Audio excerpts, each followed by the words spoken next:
Sir sorry sir, நீங்க பேச ஆரம்பிக்கிறதுக்கு முன்னாடி ஒரு வாட்டி பயமா இருக்கே சார் காஸ்டியூம்லாம். என்ன சார் எல்லாம் ப்ரமோஷனுக்காக தான். படத்துக்கு பின்னாடி கூட பிரிண்ட்லாம் பின்னாடி வருதா பாத்து. வாவ், சக்தி திருமகன் செப்டம்பர் 19th அண்ணன். ஆனால் ப்ரமோஷனில் கூட எமோஷனில் நீங்கள் வந்து அந்த ப்ரமோஷனை மறைக்கல தெரியுமாண்ணே? தேங்க்யூ. 19th மட்டும் நீங்கள் மறைக்கவே இல்லைண்ணே. சரி, எப்போ பார்த்தாலும் கையை விட வச்சிங்க. சூப்பர்ண்ணே. இங்கே எங்களுக்காக சக்தி திருமணம் படத்துக்காக வந்திருக்கக்கூடியவங்க அனைத்து மக்களுக்கும் என்னுடைய மனமானது நன்றி தெரிவிச்சுக்கிறேன். 25 படம் இது வரைக்கும் ஆயிருக்குன்னு சொல்கிறாங்க. என்னால் இப்போவும் நம்ப முடியல.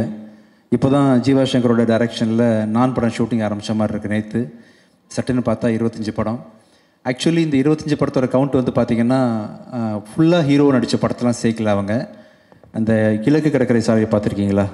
நான் ப்ரொஃபஸராக ஆக்ட் பண்ணியிருப்பேன்ல, அந்த பார்த்துருக்கீங்கல்ல? ஆமாம். அதான் அந்த படம். ஆர்ட் ஸ்டுடியோவில் அப்பேர் பண்ணது, சாந்தனு படத்தில் நான் கெஸ்ட் ரோல் பண்ணது, சின்ன சின்ன படங்களில் நடித்த கெஸ்ட் பெர்ஃபார்மன்ஸ்லாம் சேர்த்து 25 கவுண்ட் வந்திருக்கு. ஐ திங்க் நான் வந்து ஒரு 20-19 பண்ணியிருப்பேன்னு நினைக்கிறேன். ஸோ எனிஹவ் எல்லா படமும் சேர்த்து 25 படமாக ஆயிடுச்சு. ஆமாண்ணே. அது 25வது படம் வந்து உங்கள் படமாக இருக்கும்னு சொல்லிட்டு நான் கண்டிப்பாக கனவுல கூட நினச்சி பார்க்கல பிரபு. அதான் நிறைய இடங்களில் சொல்லியிருக்கேன், நான் இது மாதிரி உங்கள் கூட ஒர்க் பண்ணுவேன்னு தெரியாமலே எல்லா இடத்துலையும் எனக்கு பிடிச்ச படம் வந்து அருவி அருவின்னு தான் சொல்லியிருக்கேன். அந்த மலைப்பு போகாத அளவுக்கு வாழும் ஒரு ஒண்டர்ஃபுல்லாக பண்ணியிருந்தீங்க. ஒரு நாள் நான் வீட்டில் இருக்கும்போது ஒரு மெசேஜ் வந்துச்சு. ஆக்சுவலாக அருண் பிரபு கிட்டேருந்து உங்களை பார்க்கணும் சார், உங்க கூட படம் பண்ணணும்னு சொல்லிட்டு.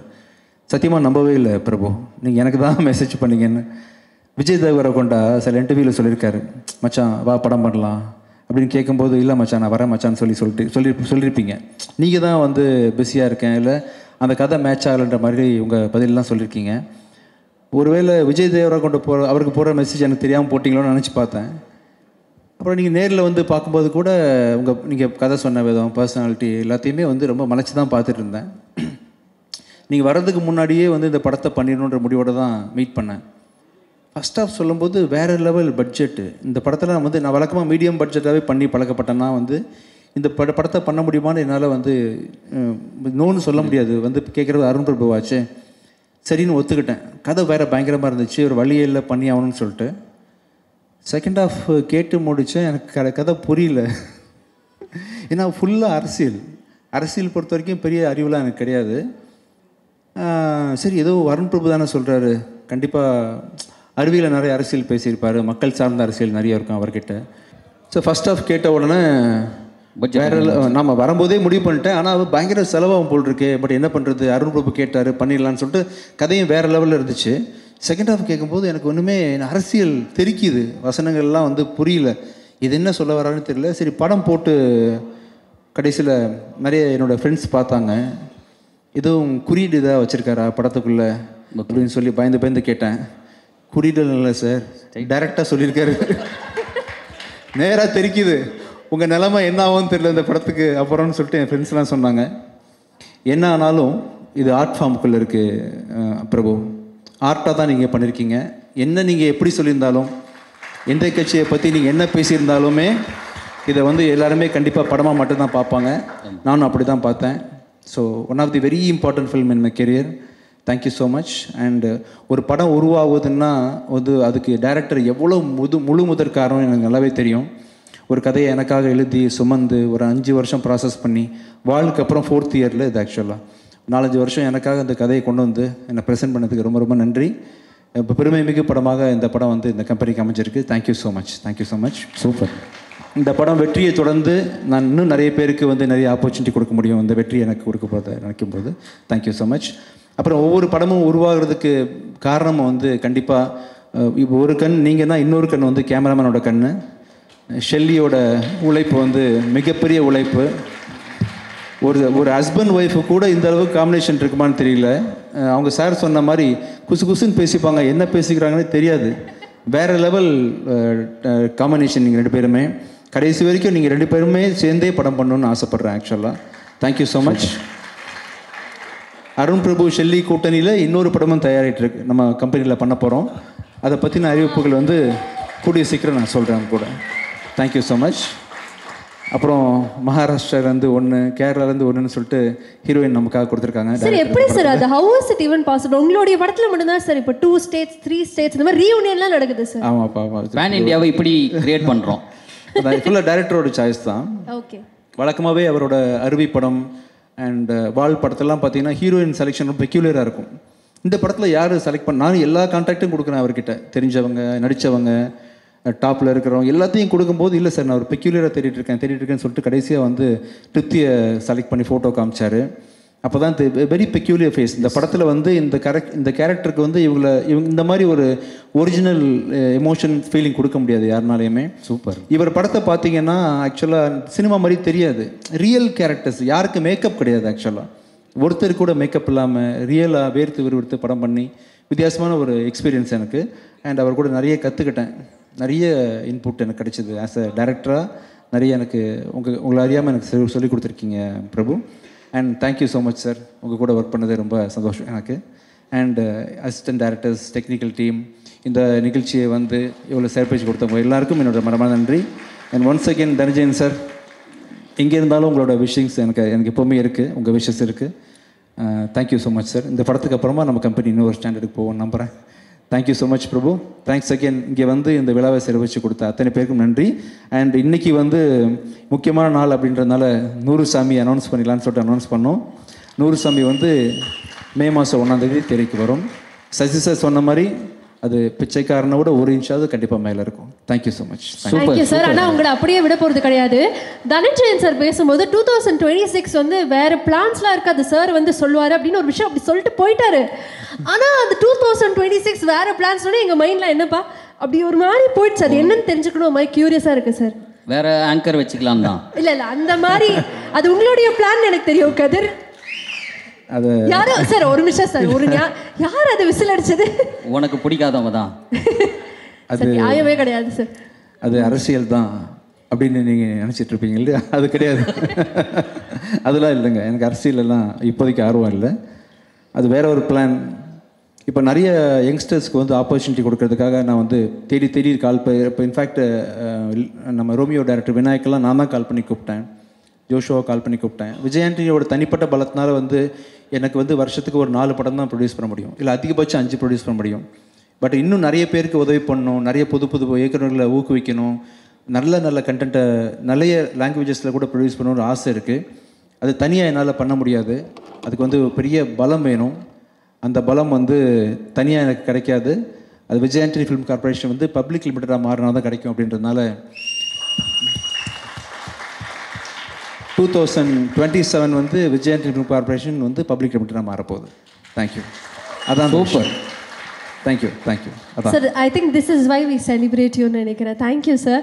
இந்த படத்தினுடைய ட்ரெய்லர் பார்க்கும்போது 3 வார்த்தைகள் மட்டும் வந்தது, கேங்ஸ்டர், ஹஸ்லர் அண்ட் ட்ரிக்ஸ்டர் அப்படின்னு. இப்போ இந்த காஸ்ட் அண்ட் க்ரூவில் யார் கேங்ஸ்டர், யார் ஹஸ்லர், யார் ட்ரிக்ஸ்டர்? நான் தான் சார். உங்களை தவிர சார், அது சொல்ல விட்டுட்டேன். இங்கேயா? இங்கே உங்களை தவிர நம்மளுடைய காஸ்ட் அண்ட் க்ரூவில் வந்து எல்லாருமே அவரும் தான் சார். கேங்ஸ்டர் ஒருத்தங்க, ட்ரிக்ஸ்டர் ஒருத்தங்க, ஹஸ்லர் ஒருத்தங்க கொடுக்கணும்னா என்ன சேர்க்கக்கூடாதா? உங்களை சேர்க்கக்கூடாது சார். நீங்கள் கேம்லேயே இல்லை, ஆட்ட யாரெல்லாம் வச்சுக்கலாம் சொல்லுங்க நீங்கள். ஆமாம், யார் வேணா. படத்தில் எல்லாம் 2 அழகான பொண்ணுங்க இருக்காங்க, அவங்களையும் சேர்த்துக்கணுமா அதில்? சேர்த்துக்கலாம் சார். என்ன பிரபு என்ன சொல்கிறாங்க? அவங்கள பார்த்து எப்படி சொல்கிறது இந்த மாதிரி? என்ன பார்த்தே சொல்லுங்க. வாய்சன், தேங்க்யூ ஸோ மச் வாய்சன், நல்லா பாடினீங்கப்பா. தேங்க்யூ. ட்ரிக்ஸ்டர் கேங்ஸ்டர்லாம் நான் தான் ஆக்சுவலி திருடன் இருக்கிறதுலையே. நீ அங்கேருந்து செலக்ட் பண்ண சொல்கிறீங்களே எப்படி? அவங்களாம் பாவம்ப்பா கம்பேரிட்டிவ்லி. தேங்க்யூப்பா. Okay sir. இப்போ வந்து நாங்கள் வந்து சார்ட்டே கேட்டிருந்தோம், இந்த நியோ பொலிட்டிக்கல் ஃபிலிம் அப்படின்னா என்னென்னு உங்களுடைய பார்வையில் சொல்லுங்க. நீங்கள் சொல்லணும்னு ஆசைப்படுறோம். நியோ பொலிட்டிக்கல் ஃபிலிம்னா வாட் இஸ் தட்? இது வரைக்கும் நீங்கள் பார்த்த அரசியல் படங்கள் எல்லாமே ரொம்ப புனையப்பட்டு ரொம்ப செயற்கையாக இருக்கும், ரொம்ப ப்ராக்டிக்கலாக இருக்கும். இப்போ நீங்கள் பார்க்கும்போது சினிமா பார்க்குற மாதிரி உங்களுக்கு தோணாது, ரொம்ப லைவாக இருக்கும். ஸோ மக்களோட வாழ்வியலை பேசுது. எனக்கு தெரிஞ்ச அரசியல் வந்து பார்த்திங்கன்னா ஏழை பணக்காரன் அவங்களுக்கு பெரிய வேறுபாடு இருக்குது. ஜாதி அரசியல் எனக்கு தெரியாது, மத அரசியல் எனக்கு தெரியாது. எனக்கு தெரிஞ்ச அரசியல் என்னோடய படங்கள்லாம் தொடர்ந்து அது இருக்கும், ஏழைங்களோட பிரச்சனை இருந்துகிட்டே இருக்கும். இவரோட அரசியலும் மறைமுகமாக அதை தான் சொல்ல வருது. இன்னும் மக்கள் சார்ந்த நிறைய பிரச்சனைகளை வந்து ஃப்ரண்ட்டில் வச்சு தைரியமாக பேசுனதுனால, அது இன்னும் யதார்த்தமான விதத்தில் பேசுனதுனால வந்து அது நியோ பொலிட்டிக்கல்னு அவர் கூப்பிட்றாரு. அதான் ரீசன். சார் இந்த படம் வந்து நிறையா பாலிடிக்ஸ் சார்ந்து இருக்கு. நீங்களுமே பேசும்போது ப்ராக்டிக்கல் பாலிடிக்ஸ் இதெல்லாம் சொன்னீங்க. 2026 பாலிடிக்ஸ் எப்படி இருக்கும் நீங்கள் நினைக்கிறீங்க? மக்கள் எதை விரும்புகிறாங்களோ அது மாதிரி இருக்கும்னு நினைக்கிறேன். தெரியல எனக்கு, இது மக்களோட சாய்ஸ் தான். நீங்களுமே ஃபிங்கர்ஸ் கிராஸ்டாக வச்சுருக்கீங்கன்னு எடுத்துக்கலாமா? Super sir. நீங்கள் பேசும்போதே வந்து உங்களுடைய முதல் படம் நான் பற்றி சொன்னீங்க. எனக்கு அது பேசும்போது நிச்சயமாக இந்த கேள்வி கேட்கணும்னு ஆசையாக இருந்தது. உங்களுடைய நடிகராக முதல் படம் அப்படின்னா நான், அது வந்து மியூசிக் டைரக்டராக 25th ஃபிலிம். இப்போ இது நடிகராக 25th ஃபிலிம், இதில் நீங்கள் இசை அமைச்சிருக்கீங்க. இது எப்படி இருக்கு? ரொம்ப எனக்கே நம்ப முடியலங்க. ஆக்சுவலாக எனக்கு உண்மையிலே மியூசிக் கூட தெரியாதுங்க. ஒரு நம்பிக்கையோடு வந்துட்டேன் சென்னைக்கு. இந்த எறும்பு ஊற கழுத்தையும்ன்ற பழமொழி கேள்விப்பட்டிருக்கீங்களா? எனக்கு ஒன்றுமே தெரியாது. ஒரு சின்ன துளி வந்து ஒரு பெரிய பாறாங்கல்ல சொட்டு சொட்டா வருஷக்கணக்காக விழுந்தா இந்த பாறாங்கல்ல பெரிய ஓட்டை விழுவும் இல்லையா? அது மாதிரி நான் வந்து ஒன்றுமே தெரியாது தான். ஆனால் தொடர்ந்து ஒரு வேலையை தினைக்கும் செஞ்சுக்கிட்டே இருக்கேன். செய்கிறதுக்கான ரிசல்ட்டு தான் நீங்கள் வந்து மியூசிக்கில் பார்க்குறீங்க, நான் ஆக்டிங்கில் பார்க்குறீங்க. ஸோ இந்த இது வந்து நான் பெரிய சாதிச்சிட்டேன் அப்படின்றத நான் புகழ் வாங்கிக்க விரும்பலை. I still don't know. இதை பார்க்குறவங்க எல்லாருமே இப்போ ஆவரேஜாக இருக்கக்கூடிய ஒன்றும் தெரியாத விஜய் ஆண்டனி இவ்வளோ பண்ணும் பொழுது, இவ்வளோ மியூசிக் நாலேஜோடு நான் எவ்வளோ பண்ண முடியும், இவ்வளோ நடிப்பு திறமையோடு இன்னும் எவ்வளோ பண்ண முடியும்னு சொல்லிட்டு பல பேரை ஊக்குவிக்கும் இந்த விஷயம் அப்படின்றதுக்காக சொல்கிறேன். அண்ட் இந்த 25 years ஜேர்னின்றது பார்த்திங்கன்னா தொடர்ந்து நான் செய்கிற அந்த முயற்சி, தெரிஞ்சுக்கணும் அப்படின்ற ஒரு மெனக்கெடல் தான் அப்படின்னு நினைக்கிறேன். ஆக்சுவலாக நிச்சயமாக சார், இன்னும் many more years to come sir. அதே மாதிரி உங்களுக்கு பல பரிமாணங்கள் இருக்குது. இப்போ வந்து ஒரு டிரெக்டர் விஜய் ஆண்டனி சார்ட்ட ஒரு கேள்வி கேட்கணும்னு ஆசைப்பட்றேன். டிரெக்டர் விஜய் ஆண்டனி அவர்களுக்கு நடிகர் விஜய் ஆண்டனி அவர்கள்ட்ட என்ன விஷயம் ரொம்ப பிடிக்கும்? நடிகர் விஜய் ஆண்டனியை பிடிக்காது எனக்கு ஆக்சுவலாக. சார் பிடிச்ச ஏதாவது ஒரு விஷயம் இருக்கும்ல? இல்லை, டைரக்டராக நான் வந்து என்னை பெருசாக காஸ்ட் பண்ண மாட்டேன். பட் அன்ஃபார்ச்சுனேட்லி பிச்சைக்காரன் பிராண்டுக்கு நான் நடித்தா தான் பிச்சைக்காரன் ஆகுதுன்றதுனால பிச்சைக்காரன் 2 என்னை வச்சு டைரக்ட் பண்ணிட்டேன். பிச்சைக்காரன் இல்லாமல் இன்னொரு கதை பண்ணுறதா இருந்தால் I will be definitely choosing somebody else. அதான் டைரக்டர் விஜய் ஆண்டனிக்கு வந்து விஜய் ஆண்டனி பற்றி என்ன ஒப்பீனியன். சரி அப்போ ஹீரோ விஜய் ஆண்டனி அவர்களுக்கு டிரெக்டர் விஜய் ஆண்டனி அவர்கள்ட்ட பிடிச்ச ஒரு விஷயம் இப்படி கேட்கலாமா? Outstanding director. தேங்க்யூ. சரி சார், அப்புறம் இப்படி கேட்குறேன் சார். ப்ரொடியூசர் விஜய் ஆண்டனி அவர்களுக்கு டிரெக்டர் விஜய் ஆண்டனி அவர்கள்ட்ட என்ன பிடிக்கும்? பொறுப்பு, செலவு பார்க்க மாட்டான், அதான் பிரச்சனை.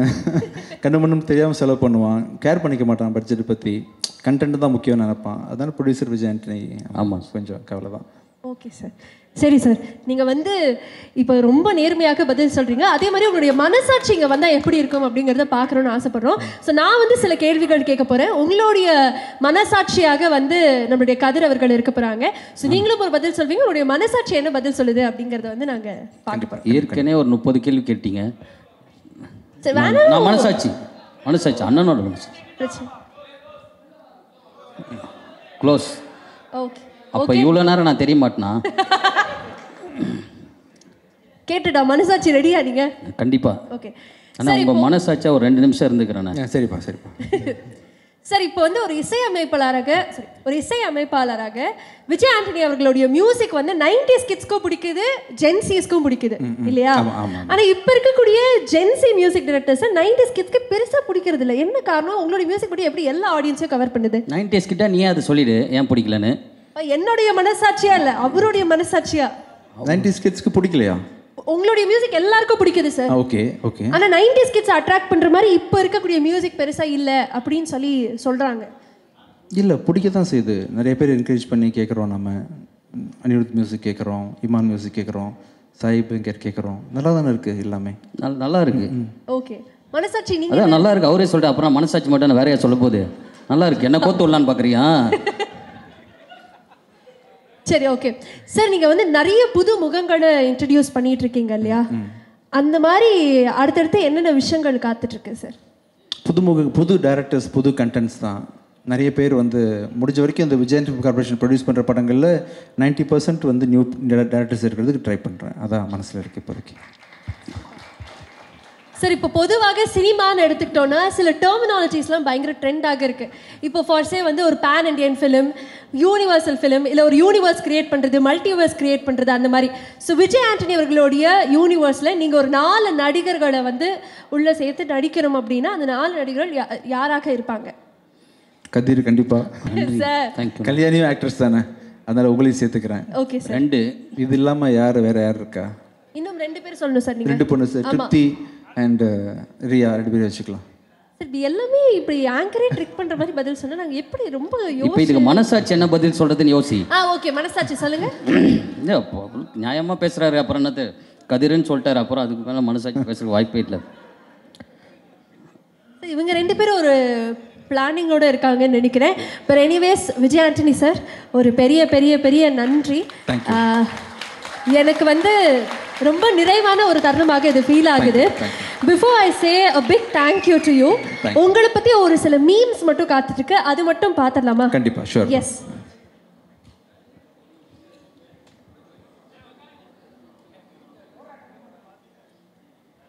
நன்றி விஜய் ஆண்டனி அவர்களே. சின்ன கலைவாணர் விவேக் ஐயா இறந்த பிறகு செல்முருகன் அவர்களுக்கு வாய்ப்பு கொடுத்தமைக்காக நன்றி. My pleasure. அவுட்ஸ்டாண்டிங் ஆர்டிஸ்ட், 2வது லாயர் படத்துலையும் ஒர்க் பண்ணியிருக்காங்க. சந்தோஷம் எனக்கு ரொம்ப நாள் கழிச்சு அவரை பார்க்குறோம் சார். நான் அதான் அவர்கிட்டயே சொன்னேன், எப்படி இந்த ஐடியா வந்தது உங்களுக்கு அவரை வந்து இந்த படத்தில் காஸ்ட் பண்ணுங்க? முழுக்க முழுக்க அருண் பிரபுவோட பிளான் தான் எல்லாமே. அவருக்கு தான் அதை தேங்க்ஸ்லாம். Thank you. Very happy to see you again sir. Yes, அடுத்த இமேஜ் பார்த்தலாம். ஸோ இது உங்களுடைய முதல் படம் நடிக்கிற ஒரு நடிகராக, how it started and how it's going. Okay, என்னோட முதல் ஃபர்ஸ்ட் ஸ்க்ரீன் அப்பியரன்ஸாக தான். மைண்டு மாறும்போது முகம் மாறும் அப்படின்றத வந்து உண்மையில் நான் பெரிய பிளாஸ்டிக் சர்ஜரிலாம் பெருசு பண்ணி ஒன்றும் நடக்கலை. மைண்டு மாற மாற உள்ள எண்ணங்கள் மாற மாற ஆட்டோமேட்டிக்காக ஃபேஸ் மாறுது. சூப்பர். அப்போ ரொம்ப இன்னசென்ட்டாக இருந்திருக்கிறேன். உள்ள மாற்றங்கள் வந்து இப்படி ஒரு மனுஷனை உருவாக்கியிருக்கேன். சார் இதை பார்க்கும்போது மேலே ஒரு சாக்லேட் பாய், கீழே ஒரு ரக்கெட் பாய் இருக்கிற மாதிரி. அது சாக்லேட் பாய் மாதிரியே தெரியுது. என் சித்தப்பா மாதிரி இல்லை. இல்ல சார், என்ன கல்யாணி ஜென்சி கிட்ஸ்லாம் ஏன் எப்படி இருக்கீங்க? ஆக்சுவலா சார் இல்ல சார், இந்த மாதிரி சாக்லேட் பாய் தான் உங்களுக்கு வேணுமா? 100 பேர் இருக்காங்க. இல்ல பட் ஆனா எனக்கு சாக்லேட் பாய் அப்படிலாம் இல்ல, ஃபகத் ஃபாசில் சார் பார்த்த மாதிரி இருக்கு sir. Sir okay sir, okay, ஒன்றும் பிரச்சனை இல்லை. அடுத்த ஒரு இமேஜ் காத்துட்டு இருக்கு. விஜய் ஆண்டனி பி லைக் டிரெக்டரும் நானே, ப்ரொடியூசரும் நானே, மியூசிக் டிரெக்டரும் நானே, ஆக்டரும் நானே, அது நானே. அந்த மாதிரி இந்த மீமை பண்ணது யாரு? ஏதோ சதி பண்ண மாதிரி தெரியுது சார். இல்ல இல்ல சார், இவ்வளோ பரிமாணங்கள் உங்களுக்கு இருக்கு, எப்படி உங்களுக்கு டைம் இருக்கு, எப்படி பேலன்ஸ் பண்றீங்க sir? How is it possible? Time இருக்கு, பார்ட் டைம் ஒன்று பண்றேன். அருண் பிரபு பாத்தீங்கன்னா ரைட்டர், ஆக்டர். அருண் பிரபு பத்தி தெரியுமா உங்களுக்கு? Is actor basically. அது ஸ்டேஜ் ஏறும்போது தெரிஞ்சு சார். அவர் நிறைய டிவி சீரியல்லாம் பண்ணியிருக்கிறாரு. Actor come writer cum director. இது என்னென்ன இருக்குன்னு தெரியல உள்ள. Actually lyric writer. யார் சார்? எப்படி சார் இப்படி அமைதியாக? டீமே வந்து ஒரு மல்டி டாஸ்கிங் டீம்னு நினைக்கிறேன். இந்த மீமுக்கு வந்து ஆன்சர் வந்து அங்க பக்கத்துல இருக்க போட்டோலே இருக்கு சார். எல்லாமே கலெக்ஷன் சார். ஓகே, அப்படியே இறுதியாக ஒரு ஃபைனல் மீம் நமக்காக. இந்த படத்துல அரசியல் பேச ஆரம்பிச்சிட்டாரு விஜய் ஆண்டனி அவர்கள். அரசியல் பயணத்திற்கு வாழ்த்துக்கள் சார் அப்படின்னு சொன்னோடனே விஜய் ஆண்டனி சாரோட ரியாக்ஷன் அதேதான். தேங்க்யூ. ஓகே ஓகே சார், நன்றி. Thank you so much. வந்த அனைவருக்கும் மிக்க நன்றி. Thank you so much. Thank you Prabhu. Thank you sir. Thank you sir. Thank you Rekha. Director team எல்லாருமே வந்து அசிஸ்டன்ட் டைரக்டர்ஸ் எல்லாருமே, கேமராமேன் அண்ணா எல்லாருமே அவங்க ஒரு ஃபோட்டோ எடுத்துக்கலாம்.